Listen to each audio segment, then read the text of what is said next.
Yo guys, meron na naman tayo ditong bagong restore na electric pan. Floor pan to. Mitsutech. Yan. Nabili ko to sa isang subdivision ng 50 pesos. Buo yung motor niya. Ano lang siya talaga, yung talagang parang basura na. Mamaya papakita ko sa inyo kung ano itsura niya nung nabili ko siya. Tapos ngayon, ito na yung itsura niya. Pinuntrahan natin yan ng spray. Yan. Tapos ngayon, assemble na natin guys.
Ayan guys, okay na.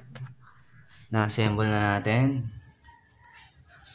Ang halagang 50 pesos na nabili natin. Ngayon, maganda na siya. Try natin guys.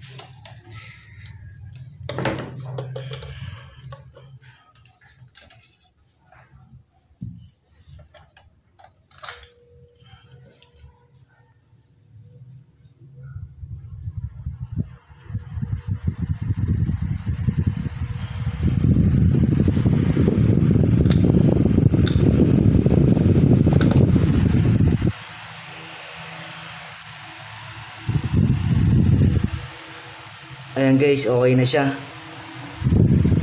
Pwede na natin siya ibenta. Siguro mabenta na dito na mga 500 to 550. Ayan. Mitsutech floor pan. Size 12. 12 inches lang yung laki ng LC niya. Maliit lang siya.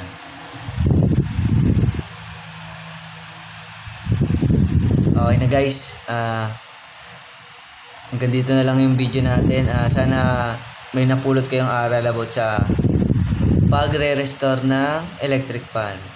Yung mga patapon na electric pan, kung may alam kayo sa pagre-repair ng electric pan, syempre makakatipid kayo dahil yung mga gantong electric pan nasa